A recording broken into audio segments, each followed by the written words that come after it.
Hi friends, मैं आकांक्षा Sharma GK with आकांक्षा में आपका स्वागत करती हूँ। मध्य प्रदेश 2022 श्रृंखला में आज हम मध्य प्रदेश का आर्थिक सर्वेक्षण पढ़ रहे हैं। इससे पहले मैंने आपको एक वीडियो और करवाया था और जिसमें मैंने मध्य प्रदेश के जितने भी नए नए आंकड़े थे वो आपको करवाए थे। तो और मध्य प्रदेश के पद्म पुरस्कार जो मध्य प्रदेश में पद्मश्री मिला है 5 लोगों को 2022 में, वो मैंने कवर करवाया था, तो वो ज़रूर देखिएगा। इसके लिए मैं एक मध्य प्रदेश 2022 नाम से एक प्लेलिस्ट बना रही हूँ। वहाँ पे आपको ये नए नए टॉपिक क्या होगा कि अभी जितने भी एग्ज़ाम होंगे MPPSC, MP पटवारी, नगर पालिका नगर निकाय में भी आना है, ग्रुप 4 ग्रुप 3 में भी आना है, तो वो सभी आपको ये बहुत ज़्यादा हेल्प करेंगे। तो चलिए स्टार्ट करते हैं। देखिए, बजट से एक दिन पहले हमारे जो वित्त मंत्री हैं मध्य प्रदेश के जगदीश देवड़ा, उन्होंने आर्थिक सर्वेक्षण लेके आए थे। तो सबसे पहले आपसे पूछेंगे कि मध्य प्रदेश में आर्थिक सर्वेक्षण 2021-22 कब आया, तो ये आया 8 मार्च को। अब दूसरा क्वेश्चन है कि मध्य प्रदेश में स्थिर भाव पर सकल घरेलू उत्पाद मतलब होता है GDP, ग्रॉस डोमेस्टिक प्रोडक्ट। तो GDP जो है मध्य प्रदेश में स्थिर भाव पर कितनी है, तो ये कितनी है और कितनी वृद्धि की। अगर हम देखा जाए 2021-22 में 2020-21 की तुलना में, तो 10.12% की वृद्धि हासिल करिए। देखिए, ध्यान से सुनिएगा, मध्य प्रदेश ने स्थिर भाव पर GDP में कितने प्रतिशत की वृद्धि हासिल की है स्थिर भाव पर, तो स्थिर भाव पर की है वृद्धि 10.12%। याद रखिएगा, मध्य प्रदेश ने स्थिर भाव पर सकल घरेलू उत्पाद या GDP में कितनी वृद्धि हासिल की, 10.12 स्थिर भाव पर करी। अगला है स्थिर भाव पर मध्य प्रदेश का सकल घरेलू उत्पाद 2021-22 में कितना हो गया। अभी हमने पढ़ा कि 10.12% की वृद्धि हुई, तो ये वृद्धि होकर कितनी हुई है, तो ये हो गया है 5,64,514 करोड़। कितना?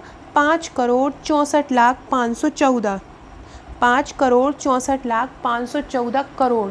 इतना ज़्यादा इन्होंने प्रदेश में जो है सकल घरेलू उत्पाद ने वृद्धि की है स्थिर भाव पर। कितनी? 10.12%, मतलब कितनी? 5,64,514 करोड़। इसका कितना पहुंचने का भी अनुमान है, लगभग 6 करोड़ तो अभी है ही, मतलब 5,64,514 करोड़ तो है ही। इसका बढ़ने का भी अनुमान है, कितना है, तो 6,21,653 करोड़, इतना इसका बढ़ने का अनुमान है। अभी कितना है, अभी कितनी आई है 2021-22 में 10.12% बढ़ के 5,64,514 करोड़। इसका कितना बढ़ने का अनुमान है, 6,21,653 करोड़। आधार वर्ष 2011-12 के अनुसार, आधार वर्ष हमेशा स्थिर भाव पर 2011-12 मानते हैं, तो आधार वर्ष 2011-12 के अनुसार स्थिर भाव पर सकल घरेलू उत्पाद कितना था, अभी कितना है, 5,64,514 करोड़। और 2011-12 में कितना था, 3,15,562 रुपये। याद रखिएगा। GDP में प्राथमिक क्षेत्र का योगदान, नई सरकार की नीतियों के कारण, किसी संबंधित किसान हितैषी योजनाओं के कारण जो है कृषि क्षेत्र में बहुत शानदार वृद्धि हुई है, 37.43%।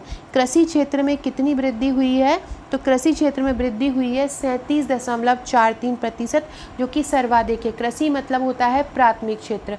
तो द्वितीय क्षेत्र में जाता है विनिर्माण उद्योग, जैसे उद्योग वगैरह होते हैं जहाँ पे प्राथमिक क्षेत्र से हम चीज़ें लेकर निर्माण करते हैं। तृतीय क्षेत्र में सेवा क्षेत्र आ जाता है, जैसे कि बीमा, बैंक, डॉक्टर, ये सभी सेवा क्षेत्र में आ जाते हैं।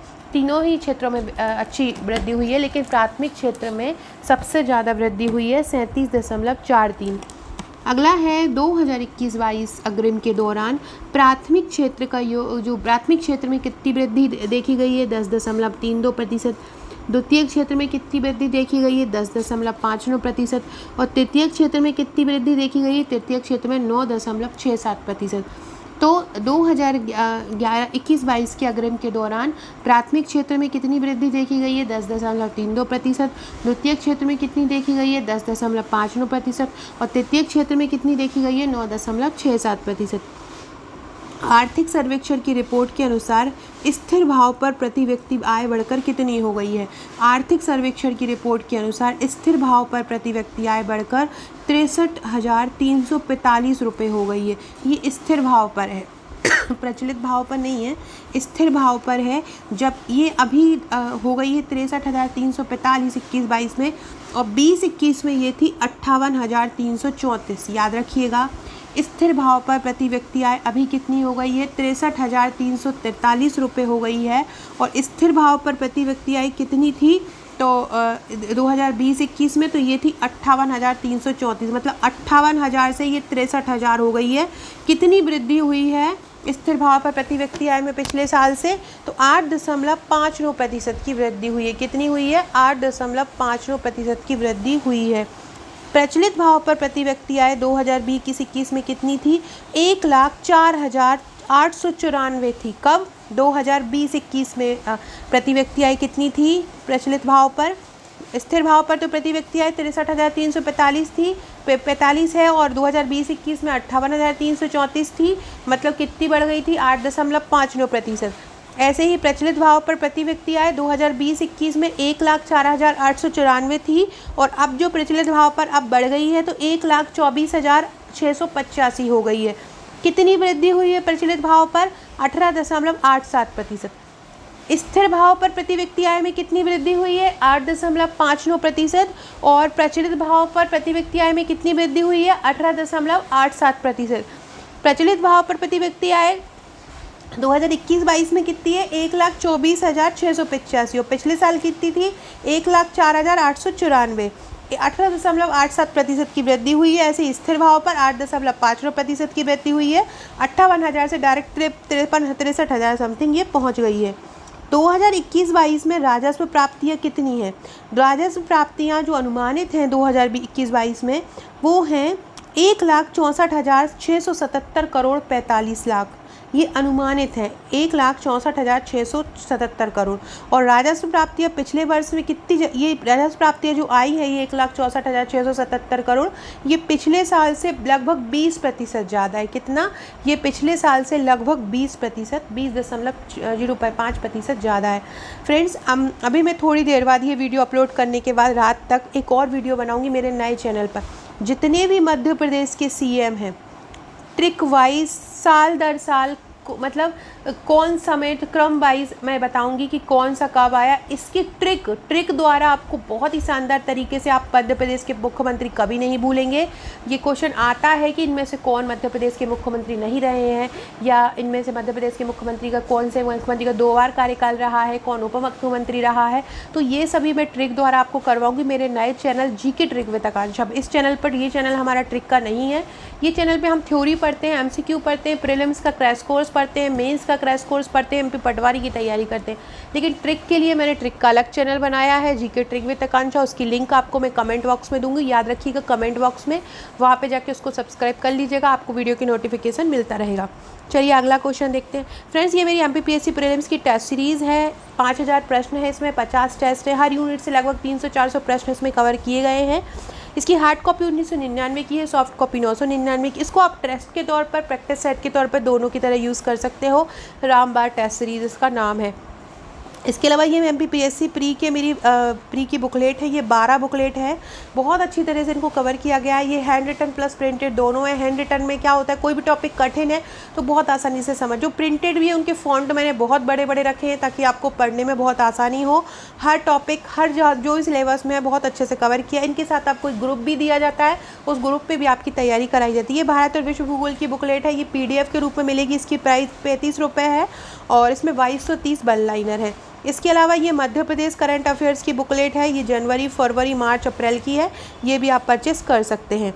2021-22 में हर क्षेत्र में लगभग 10.86% की वृद्धि हुई है।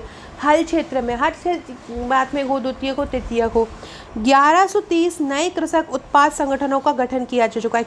कितने नए कृषक उत्पाद संगठन बन चुके हैं? 1130। किसान को 10,000 रुपये हर महीने मिल रहा है। उनकी अलग अलग योजनाएं से, इनमें प्रधानमंत्री किसान सम्मान निधि है, मुख्यमंत्री किसान कल्याण योजना है। कृषि उपज को सुरक्षित रखने के लिए वैज्ञानिक भंडारण क्षमता बढ़ाते हुए 203,39,000 मीट्रिक टन हो गई है। फ्रेंड्स, अगर आप इसकी PDF चाहते हैं तो आप हमारे WhatsApp, टेलीग्राम, फेसबुक, इंस्टा को ज्वाइन कर लीजिएगा। वहाँ पे आपको इसकी PDF मिल जाएगी। कल सुबह मैं आपको इसकी PDF मैं वहाँ पे डाल दूँगी, तो आप उसको ज़रूर देखिएगा। कृषि उपज को सुरक्षित रखने के लिए वैज्ञानिक भंडारण क्षमता 203,39,000 मीट्रिक टन हो गई है। गेहूं उपार्जन कितना हो गया है? 128,16,000 मीट्रिक टन।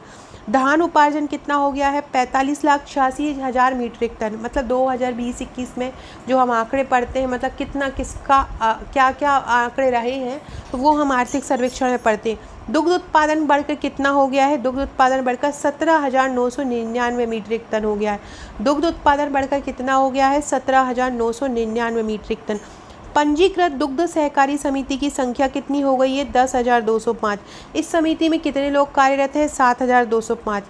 2020-21 में सूक्ष्म लघु और मध्यम उद्योगों में कितने करोड़ का पूंजी निवेश हुआ? 5,178 करोड़ का। मध्य प्रदेश विद्युत क्षेत्र में पूरी तरह से आत्मनिर्भर हो गया है। मध्य प्रदेश की कुल उपलब्ध विद्युत क्षमता 21,401 मेगावाट है। मध्य प्रदेश की कुल विद्युत उपलब्ध क्षमता कितनी है? 21,401 मेगावाट है। और विद्युत विक्रय में भी वृद्धि हुई है 5.37%। नवीनीकरणीय ऊर्जा बढ़कर कितनी हो गई है? 5100 मेगावाट हो गई है। पिछले 5 वर्षों में नवीनीकरणीय ऊर्जा में 10 गुना ज़्यादा वृद्धि हुई है। पिछले 1 सालों में बेरोजगारों की संख्या भी बढ़ी है 5.46 लाख।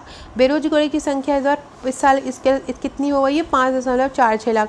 पिछले साल बेरोजगारों की संख्या कितनी थी? 3 लाख समथिंग थी, और आज इस बार बढ़ गई है 5 लाख। ये 3 लाख कीजिएगा। पथ विक्रेता उत्थान योजना में सीहोर जिला प्रथम है। पथ विक्रेता योजना में कौन प्रथम है? ग्रामीण में सीहोर प्रथम है। मध्य प्रदेश में 25,435 राशन दुकानों में खाद्यान्न वितरण किया गया। ईज ऑफ डूइंग बिजनेस में मध्य प्रदेश चौथे स्थान पर आया है। भूमि आवंटन में 32% की वृद्धि यहाँ की गई है। रोजगार सृजन में 38% वृद्धि दर्ज की गई है। खनन राजस्व में 36.78% की वृद्धि दर्ज की है। सितंबर 2021 तक 63.12 लाख क्रेडिट कार्ड वितरित किए गए हैं। शिशु मृत्यु दर प्रति 1000 जनसंख्या पर 46 है, जबकि अगर राष्ट्रीय स्तर पर देखें भारत की तो 30 है।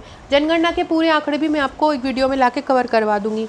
मातृत्व मृत्यु दर जो 1 लाख प्रति 1 लाख जनसंख्या पर प्रति 1 लाख मरने वाली महिलाओं पर देखी जाती है प्रसव के दौरान, वो 173 है, जबकि भारत में 130 है। याद रखिएगा, शिशु मृत्यु दर 46 है मध्य प्रदेश में, भारत में 30 है। और मातृत्व मृत्यु दर में MMR हमारे मध्य प्रदेश में 173 और भारत में 130 है। प्रदेश में उप जिला स्तर पर 106 नवजात शिशु स्तरीकरण इकाइयाँ संचालित हैं। देश में स्मार्ट सिटी रैंकिंग में मध्य प्रदेश को दूसरा स्थान प्राप्त है। मध्य प्रदेश में 11 राष्ट्रीय उद्यान है, 24 अभ्यारण्य हैं। 11 भी नए अभ्यारण्य स्वीकृत किए गए, वो भी मैं वीडियो में करवाऊंगी। चूना पत्थर व रॉक फॉस्फेट के उत्पादन में मध्य प्रदेश का द्वितीय स्थान है। पवन ऊर्जा में 2444 मेगावाट की वृद्धि और बायोगैस में 119 मेगावाट की वृद्धि है। लघु जल विद्युत योजना में 99 मेगावाट का योगदान है। जल पर्यटन के लिए 22 जल क्षेत्रों को अधिसूचित किया गया है। प्रदेश में 131 जेल संचालित है। मध्य प्रदेश में 7 अभी तक 6 थे, एक और प्रस्तावित है तो 7 हो गए हैं। 2 खरमोर अभ्यारण्य, 2 सोनचिड़िया अभ्यारण्य, 3 घड़ियाल अभ्यारण्य मतलब जल जीव संरक्षण अभियान जो जल जीव संरक्षण अभियान वो हैं, और 107 वन धन केंद्रों की स्थापना निर्माणाधीन है। सो फ्रेंड्स, ये थे हमारे बहुत अच्छे क्वेश्चन, बहुत शानदार क्वेश्चन। इनको 102 बार सुन के अच्छे से याद कर लीजिएगा। अगला वीडियो हम बजट का बनाएंगे, बजट से संबंधित सभी प्रश्न पढ़ेंगे। अगर आप हमारे कोई भी नोट्स वीडियो कोई भी PDF लेना चाहते हैं तो आप मुझे व्हाट्सअप करके ले सकते हैं। आप नोट्स मंगाना चाहते हैं, टेस्ट सीरीज मंगाना चाहते हैं, या इसकी आर्थिक सर्वेक्षण की PDF आपको हमारे व्हाट्सएप ग्रुप टेलीग्राम ग्रुप पर मिल जाएगी, उनको ज्वाइन कर लीजिएगा। Okay friends, thank you.